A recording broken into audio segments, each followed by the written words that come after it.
J'en arrive à ma deuxième partie. Comment faire pour obtenir cet acquiescement de la part de l'élève, pour lui permettre de convertir l'étrangeté angoissante en dépaysement gratifiant? Je crois qu'il n'y a pas de réponse. En tout cas, pas de réponse simple, unique à cette question. Il y a des réponses, toujours à réinventer, par la créativité des professeurs, à ajuster, à bricoler, à adapter, œuvre par œuvre, élève par élève, au jour le jour, dans le quotidien des classes. D'autant que le champ littéraire est, d'un point de vue épistémologique, lui-même sous le signe de la complexité, tissé de contradictions et d'oppositions. Je me contenterai donc de réaffirmer ici 2 lignes de force qui informent nos travaux et qui, me semble-t-il, offrent des directions pour construire des démarches didactiques répondant à cette question de la complexité. Le courant de recherche sur le sujet de lecteur propose de tisser un lien entre l'élève et l'œuvre, de tisser un lien entre l'élève et les autres lecteurs. Alors, premier point, les didacticiens de la littérature insistent depuis une vingtaine d'années maintenant sur la nécessité de laisser une place dans l'enseignement de la littérature à la réception personnelle de l'œuvre par l'élève, en créant les conditions d'une vraie rencontre entre elle et lui. Cela se traduit en classe par l'instauration d'un temps pour une parole subjective qui puisse dire le plaisir, l'étonnement, l'ennui, la difficulté, l'incompréhension, la colère, mais aussi la réflexion personnelle, l'interprétation. Ce lien entre l'univers de l'élève et celui du livre paraît d'autant plus nécessaire quand l'œuvre s'apparente pour lui à un monument d'étrangeté. Comment pourrait-il avoir envie d'entreprendre l'ascension du Mont Blanc s'il n'a jamais pris le temps de s'interroger sur ce que des cimes ou le grand air pourraient lui apporter? Comment pourrait-il même concevoir un tel projet s'il n'a pas intériorisé la certitude qu'à force d'entraînement, de patience, d'un peu de courage, il pourra lui aussi y arriver? Car le mérite de cette sollicitation subjective qui laisse une place à la lecture de l'élève est aussi de lui faire entendre que le professeur lui accorde sa confiance. À l'instar de M. Germain, l'instituteur dont Camus écrit qu'avec lui, ses camarades et lui sentaient qu'ils existaient, qu'ils étaient l'objet de la plus haute considération. On les jugeait dignes de conquérir le monde. La lecture subjective n'exclut ni l'indispensable contextualisation des œuvres, ni la transmission de savoirs savants, ni la transmission de compétences, ni l'accompagnement parfois pas à pas de la lecture, comme le décrit ce professeur de lycée professionnel. Toute phrase complexe peut leur poser des problèmes. Parfois, je dois les inciter à rechercher le sujet, repérer les marques de genre et de nombre, épurer la phrase des expansions du nom pour définir l'information principale. Je vois les regards s'éclairer quand je viens tout démêler méthodiquement en recourant au métalangage. Et la lecture subjective, le fait de pouvoir exprimer sa réception dans le contexte de la classe, n'empêche pas l'élève de se sentir éperdu de gratitude et d'admiration pour le professeur qui saura aussi lui transmettre des connaissances. Je ne détaillerai pas ici les propositions didactiques très variées qui existent aujourd'hui, qui émanent de chercheurs et de professeurs. Elles échappent heureusement à toute forme de modélisation, comme en témoignent par exemple les multiples appropriations qui sont faites du carnet de lecteur par les enseignants. Elles vont de sollicitations directes de la subjectivité à des sollicitations détournées et créatives. Journal du personnage, carnet de metteur en scène, écriture de la réception très variée, mise en voix. On pourrait donner des quantités d'exemples. Elles prennent appui sur le dialogue avec les autres arts, l'exploration des ressources multimodales, l'actualisation des textes. Elles invitent parfois à des maniements non orthodoxes des œuvres. Simplement quelques observations. C'est souvent au cours de ces moments gratuits, volés au contrôle, que l'élève donne du sens à l'enseignement des œuvres complexes, parce qu'il expérimente sa liberté et sa créativité de lecteur. À l'instar du boxeur, dont le philosophe Alain décrit le combat dans ses propos sur le bonheur. Et il écrit « Il n'est rien de si agréable qu'une victoire difficile dès que le combat dépend de nous ». A contrario, priver l'élève de la possibilité de nommer le dépaysement, d'apprivoiser l'étrangeté, c'est courir parfois le risque de perdre sa confiance, comme pour ce jeune professeur cité précédemment et que je remercie de m'autoriser à citer une partie de son autobiographie de lecteur. L'épreuve représentée à ses yeux par la lecture de Madame Bovary est pour lui, je le cite, « la première trahison de l'école ». Il raconte en effet qu'il aimait beaucoup lire lorsqu'il se retrouve confronté au roman de Flaubert. « Je ne comprenais quasiment rien de ce que je lisais, parce que mes yeux lisaient sans vraiment voir », note-t-il. Il conclut ainsi « Il est curieux de percevoir que cette émotion est encore si vivace en moi. Il ressent du regret d'avoir été hermétique à un auteur qui avait l'air en plus si talentueux. » Alors, dans le document que j'ai fait parvenir un petit peu avant cette conférence, j'ai donné ce témoignage de manière un peu plus complète. Là, je cite simplement quelques extraits. Simplement, après m'avoir donné à lire son autobiographie de lecteur, ce jeune professeur me répond sur cette question que je lui pose, mais pourquoi ce sentiment de trahison? Et il m'explique, l'école me montrait que non seulement je n'aimais que des livres simples, C'est vrai que j'ai toujours ressenti une certaine fierté à penser être littéraire. C'est vrai que ce livre était une barrière à ce monde que je pensais pouvoir un jour intégrer. Il représentait un rejet, comme si je n'étais pas assez grand, pas assez éduqué, pas assez riche, je ne sais pas, pour pouvoir l'apprécier. Je n'étais qu'un gamin qui aimait bien lire, mais qui ne pouvait même pas apprécier une lecture de lycée. C'était une vraie trahison, oui. J'étais trahi, ou plutôt j'avais trahi, un mélange des deux. Avec le recul, je m'aperçois que je rencontrais seulement de nouveaux horizons que je n'aimais pas. Et sans vraiment le vouloir, j'en avais fait des limites. Voilà. Et il me semble intéressant de se demander, sur cette question de la transmission des œuvres complexes, comment l'école peut parfois, avec la meilleure volonté du monde, transformer des horizons en limites. Dans le prolongement de cette dernière remarque, ce que nos études des carnets ou des autobiographies de lecteurs révèlent, c'est que les élèves sont très nombreux à exprimer des désirs de dépaysement, le désir de repousser leurs limites. Quand ils arrivent en seconde, c'est très fréquent de trouver ce désir dans leur autobiographie de lecteur. Mais ceux qui savent se rendre disponibles à ce dépaysement, ceux qui s'emparent à la fois des livres et des espaces de parole sur les livres, sont ceux qui savent et qui osent s'exprimer.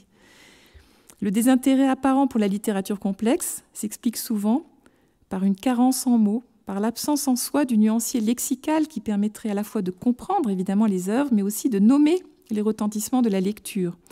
Et comme le souligne François Le Goff, la mise en mots d'une émotion est affaire d'apprentissage. Une familiarisation avec des pratiques discursives de référence est nécessaire.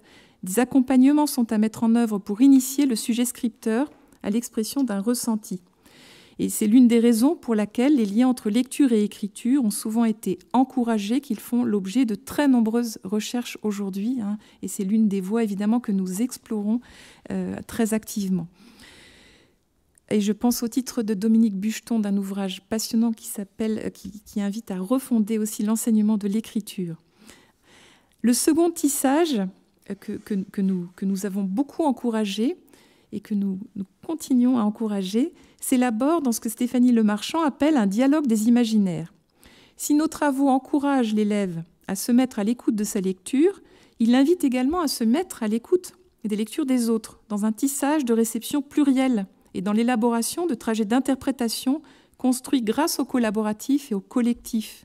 La victoire face à la complexité peut devenir le projet de toute une classe soudée en communauté de lecteurs, de co-lecteurs.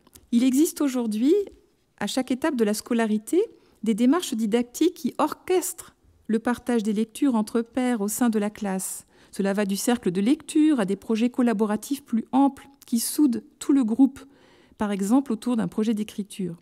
On a eu vraiment de très beaux exemples lundi dernier, avec notamment la création de ce dictionnaire des idées reçues, dans le sillage de l'étude de l'œuvre de Flaubert. Et on voyait bien dans les projets présentés avec passion par Grégory Devin et Karine Ribaud comment les premiers écrits des élèves s'enrichissaient de l'échange collectif. On voyait aussi comment l'émulation finissait par gagner toute la classe, rendait possible le « nous » et intégrait aussi la lecture du professeur qui se prenait aussi au jeu de cette complexité, de ce travail collectif. Les chercheurs, dans le sillage de la thèse de Marion Sauvert, en 2013, une thèse dont vraiment je recommande la lecture, « Diversité des lectures littéraires, comment former des sujets lecteurs divers », dont les références figurent dans la bibliographie, les chercheurs ont montré de manière précise comment l'apprenti lecteur agrège à sa réception personnelle du texte des éléments de l'échange intersubjectif et du discours professoral. Plus récemment, Pierre Moinard s'est intéressé au partage des lectures entre pairs et aux apprentissages collaboratifs de la lecture littéraire sur des forums et des blogs. Claire Auger, dans une thèse soutenue en novembre dernier, a montré comment l'appropriation individuelle d'une œuvre exigeante comme celle de Racine pouvait se nourrir pas à pas du débat, des échanges au sein du groupe et se fortifier d'une lecture collaborative entre pairs réunis en cercle de personnages. Dans la recherche encore balbutiante sur la mémoire individuelle de la littérature, on voit combien les lecteurs évoquant leurs souvenirs de lecture entrecroisent, dans ce que Marie-Josée Fourtanier propose d'appeler un écheveau d'imaginaire, la rencontre avec les lectures d'autrui, et tout lecteur expert sait ce qu'il doit aux lectures qui ont précédé la sienne et l'ont peut-être éclairé de leur sagacité ou de leur savoir sur les œuvres difficiles. Ces configurations de classe, centrées autour de lectures collaboratives et du partage des lectures, n'ont pas seulement pour intérêt de développer des compétences interprétatives. Elles inscrivent l'élève dans une dynamique d'échange sur les livres. Elles fondent son appartenance à une communauté de lecteurs. Elles l'initient à une parole sur la lecture. Elles sont aussi des incubateurs de désir de lire, parce qu'elles permettent la circulation de l'enthousiasme. Michel Petit écrit que le désir de lire naît fréquemment du désir de voler l'objet qui ravissait l'autre, pour le rejoindre, connaître son secret, s'emparer de la puissance, du charme qu'on lui supposait. À l'écoute de ses alter-ego, l'élève est à même d'entendre ce qui, en lui aussi, pourrait être comblé. Ces cercles de lecture créent aussi des conditions pour entendre l'enthousiasme qui est porté par certaines figures marquantes de la vie sociale et culturelle, qui soutiennent aussi à leur manière le travail des professeurs. Ces figures marquantes qui révèlent combien la lecture d'œuvres littéraires résistantes a pu les orienter, au point parfois d'avoir envie de les réécrire, comme pour prolonger le plaisir de la lecture et le partager. Alors, par exemple, on pourrait citer, je ne donnerai pas de nom, mais ces chanteurs de rap qui relient à leur univers musical, l'univers archaïque de l'épopée d'Homère, en confiant au texte antique le soin de mettre en lumière certains aspects de la vie moderne. On pourrait citer ce musicien populaire, qui a été cité ce matin d'ailleurs, exprimant son éblouissement pour l'œuvre de Camus, devenu un élément constitutif de sa personnalité. On pourrait citer cette autrice pour la jeunesse qui rend hommage à Pouchkine dans une réécriture en vers libre d'Eugène Onegin, titre essentiel dans sa bibliothèque intérieure. Ou encore cette femme politique courageuse, expliquant comment, entrant dans l'arène, elle mobilise mentalement tous les grands auteurs qui l'ont construite et contribué à forger ses convictions. On pourrait multiplier les exemples, on pourrait aussi souligner à quel point les élèves sont parfois sensibles à l'enthousiasme qui est perceptible dans les adaptations, les transpositions d'œuvres littéraires, ce que Brigitte Louichon appelle les objets discursifs secondaires, qui caractérisent les œuvres classiques. Et je pense à la très très belle réadaptation que Véronique Pubaré a fait des Mystères de Paris, que j'ai indiqué dans la bibliographie, et l'enthousiasme avec lequel elle parlait de ce projet à mes étudiants récemment les a convaincus à se plonger dans l'œuvre. J'en arrive au troisième point de cette réflexion, qui est de souligner combien l'engagement dans l'œuvre complexe prend du sens pour l'élève quand on inscrit cet engagement dans son histoire personnelle avec les livres. Il faut du temps pour lire les œuvres complexes. Il faut du temps pour former des lecteurs d'œuvres complexes, un temps qui excède celui des programmes scolaires. Les chercheurs ont souligné l'importance de permettre aux élèves de faire des haltes pour penser leur relation personnelle à la lecture et à la littérature, sous la forme, par exemple, des autobiographies de lecteurs, dont on voit aujourd'hui qu'elles connaissent des adaptations très créatives. Ces haltes ont plusieurs bienfaits. Elles sont l'occasion de mesurer l'évolution des jugements de goût, des centres d'intérêt, de prendre conscience de la mobilité, de l'instabilité du moi lecteur, tout en interrogeant aussi la pluralité des réceptions d'une même œuvre, à l'échelle individuelle ou à l'échelle collective. Elles permettent de réfléchir à ce qu'est la lecture, et notamment à l'habitus du lecteur expert qui annote, surligne, prélève, relit, qui inscrit l'activité de lecture dans la durée. Dans sa thèse récente, Séverine Taillandier observe les effets positifs produits sur des élèves auxquels on explique de manière très explicite les processus de compréhension et d'interprétation dans la lecture littéraire, en les invitant à écouter, à se mettre à l'écoute de leur lecture et aussi à contempler les images mentales surgies de cette lecture. Ces haltes permettent aussi de comprendre comment les lectures scolaires se tissent à la trame de la vie, comment les émotions et la confiance engrangées par des lectures heureuses peuvent devenir des appuis pour aborder des corpus plus arides. Elles offrent la possibilité de développer ce que Jean Belman-Noël appelle des gestes d'interlecture, des liens avec toutes sortes d'éléments appartenant à la vie privée, des lectures ou d'autres éléments, comme ceux auxquels se livre cet élève de 6e, auquel l'enseignante pose la question suivante. Dis à quoi te fait penser le mot Odyssée. L'enfant évoque les histoires d'Ulysse, quelques objets familiers de sa chambre comme un bateau et une guirlande. Et finalement, cette Odyssée lui fait penser aussi aux heures qu'il a passées sous son bureau à lire le livre et à la cabane qu'il avait construite autour de ce bureau. Et il apprend ainsi à relier aussi cette lecture à son univers familier.